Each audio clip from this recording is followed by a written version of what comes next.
മഴയൊക്കെ ഇപ്പോൾ ഒരുവിധം തോർന്നിട്ടുണ്ട്. മഴ തോർന്നാലും ആ ഇരുളിമ അങ്ങോട്ട് മാറുന്നില്ല. നല്ല മഞ്ഞ് പോലെ എങ്ങനെയുണ്ട്, ചെറിയൊരു ഫോഗിയായിട്ട് ഇങ്ങനെയുണ്ട്.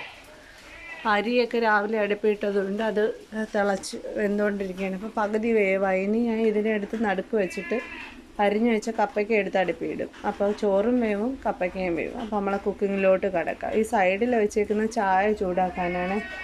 ആലുവ അടുപ്പായതുകൊണ്ട് നല്ല ചൂട് കിട്ടും. അത് കത്തിക്കിട്ടാൻ ഇത്തിരി പാടാണെങ്കിലും കത്തി കഴിഞ്ഞാൽ നല്ല ചൂടാണ്. കലമൊക്കെ അപ്പുറത്തോട്ടൊക്കെ മാറ്റി വെള്ളമൊക്കെ ഒഴിച്ച് വെച്ചേക്കുന്നു. കപ്പയ്ക്ക പപ്പായ ഉണ്ടല്ലോ, പച്ച പപ്പായ, അതാണ് നല്ലതാണ് തോരൻ വെച്ചാലേ. അപ്പോഴത്തേക്കിനി ഇത് വേവുന്ന സമയം അരപ്പം റെഡിയാക്കി മീൻ കറിക്ക് വേണ്ടുന്ന കാര്യങ്ങളൊക്കെ നമുക്ക് റെഡിയാക്കി എടുക്കാം. നമ്മളെ പപ്പായ ഇപ്പോൾ ഒരു വെന്തിട്ടുണ്ടെങ്കിൽ ഞാൻ അരച്ചു വിട്ട് തേങ്ങ, ജീരകം, മഞ്ഞൾ, പച്ചമുളക്, കറിവേപ്പില ഇത്രയും കൂടിയാണ് അരച്ചത്. എന്നിട്ട് ഉപ്പ് കൂടിയിട്ട് ഇനി ഒന്ന് മിക്സ് ചെയ്ത് ഇച്ചിരി വെള്ളം അതിൻ്റെ അകത്തുണ്ട്. അപ്പോൾ വെള്ളം പറ്റുമ്പോഴത്തേക്ക് അരപ്പും അങ്ങ് വേവും, ഇത് റെഡിയാവും. സാധാരണ അടുപ്പിലാണെങ്കിൽ നമ്മൾ ചോറ് വയ്ക്കുന്ന സമയം കൊണ്ട് തന്നെ ഇത് ചോറും കറികളും എല്ലാം റെഡിയാവും. നല്ലൊരു ഉപകാരമാണ് ഈ ഒരു അടുപ്പേ. പക്ഷേ സ്കൂളിൽ പോകുന്ന ദിവസങ്ങളിലൊന്നും ഇത് തോരനൊക്കെ നമുക്ക് പിന്നെ അടുപ്പിൽ തന്നെ വയ്ക്കേണ്ടി വരും. തോരൻ ഇവിടെ റെഡിയായേ. ആ സമയത്ത് ഞാൻ മീൻ കറിക്കുള്ള ചുവന്നുള്ളി, വെളുത്തുള്ളി, ഇഞ്ചി, തക്കാളി, പച്ചമുളക് എല്ലാം റെഡിയാക്കി വെച്ച് തോരൻ ഇനി അടുപ്പിൽ നിന്ന് ഇറക്കിയതിന് ശേഷം അരി എടുത്ത് അടുപ്പിലോട്ടിടണം. അരി എന്തായെന്നൊന്ന് നോക്കട്ടെ.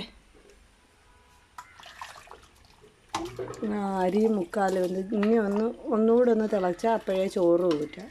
അപ്പോഴത്തേക്ക് നമുക്ക് പെട്ടെന്ന് മീൻ കറി റെഡിയാക്കി എടുക്കാം. ചോറൊക്കെ ഞാൻ കുനിച്ചിട്ട് കറിച്ചട്ടി അടുപ്പ് വെച്ച് വെള്ളമൊക്കെ വറ്റി ഇനി വെളിച്ചെണ്ണ ഒഴിച്ച് കുടിക്കാം. ആവശ്യത്തിന് എണ്ണ ഒഴിച്ചിട്ടുണ്ട്.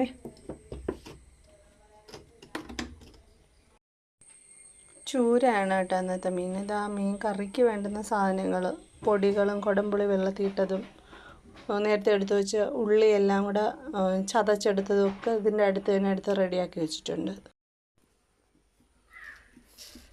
എണ്ണ നന്നായിട്ട് ചൂടായിട്ടുണ്ട്. കടുക് ഇട്ട് കൊടുക്കണേ. കടുകൊക്കെ പൊട്ടി തുടങ്ങി. അപ്പോൾ ഇനി നമ്മൾ അരച്ച് വെച്ച് അരപ്പ് അതിലോട്ടിട്ട് നന്നായിട്ടൊന്ന് മൂപ്പിച്ചെടുക്കണം. ഇങ്ങനെ വയ്ക്കുമ്പോൾ കറി നന്നായിട്ട് കുറുകി വരും. ഉള്ളി മൂത്തപ്പോൾ ഞാൻ പൊടികളൊക്കെ അങ്ങിട്ട് കേട്ടോ. മല്ലി, മുളക്, മഞ്ഞൾ, കുരുമുളക്, ഉലുവാപ്പൊടി എല്ലാം കൂടിയിട്ടൊന്ന് മൂപ്പിച്ചെടുക്കണം. എന്നിട്ട് പുളിവെള്ളം ഒഴിച്ച് ഒന്ന് വറ്റിക്കും. അപ്പോൾ ഇന്നത്തെ കുക്കിങ്ങൊക്കെ കഴിഞ്ഞ് ക്ലീനൊക്കെ ചെയ്ത് എല്ലാം കുക്ക് ചെയ്ത് സൈഡിൽ മാറ്റി വെച്ചിട്ടുണ്ട്. ഇവിടെയുള്ള ആ പുകയൊക്കെ അങ്ങ് തുടച്ച് കളഞ്ഞ് മോക്ക് ഇലയപ്പം വേണമെന്ന് പറഞ്ഞ് നല്ല മഴയൊക്കെ അല്ല അങ്ങനെ ഇപ്പോൾ ഇലയപ്പം ഉണ്ടാക്കിയത് അവൾ സ്വന്തമായിട്ട് തന്നെ ഉണ്ടാക്കിയതാണ്. ആയി എന്ന് തോന്നുന്നു. ഇലയപ്പം കൊണ്ട് ബാക്കി വന്ന മാവിനങ്ങ് കൊഴുക്കട്ടയാക്കി. അപ്പോൾ ഇന്നത്തെ പണിയൊക്കെ കഴിഞ്ഞ് ഇനി എവിടെയെങ്കിലും പോയി കിടന്ന് സുഖമായിട്ടൊന്ന് ഉറങ്ങണം. അപ്പോൾ നമ്മൾ ഇലയപ്പമൊക്കെ ഉണ്ടാക്കി 11 മണിയൊക്കെ ആയപ്പോൾ കട്ടൻ ചായയുടെ കൂടെ കഴിച്ചു കേട്ടോ. നല്ല മഴയൊക്കെ അല്ലായിരുന്നു. പിന്നെ ഇച്ചിരി ചോറ് കഴിക്കാവേ. ചോറ്, കിഴങ്ങ് കൂട്ടാൻ, അടുത്ത നമ്മൾ ചൂര കുടംപുളിയൊക്കെ ഇട്ട് വെച്ച കറിയാണ്, ചൂരക്കറി.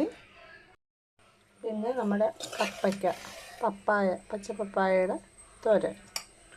അപ്പോൾ ഇത്രയേ ഉള്ളൂ. ഇതാണ് ഇന്നത്തെ ലഞ്ച്. എൻ്റെ വീഡിയോസൊക്കെ നിങ്ങൾ കാണുന്നുണ്ടെന്ന് എനിക്കറിയാം. അപ്പോൾ ഇഷ്ടപ്പെടുന്നവർ ലൈക്ക് ചെയ്യുകയും സബ്സ്ക്രൈബ് ചെയ്യുകയും ചെയ്യണേ.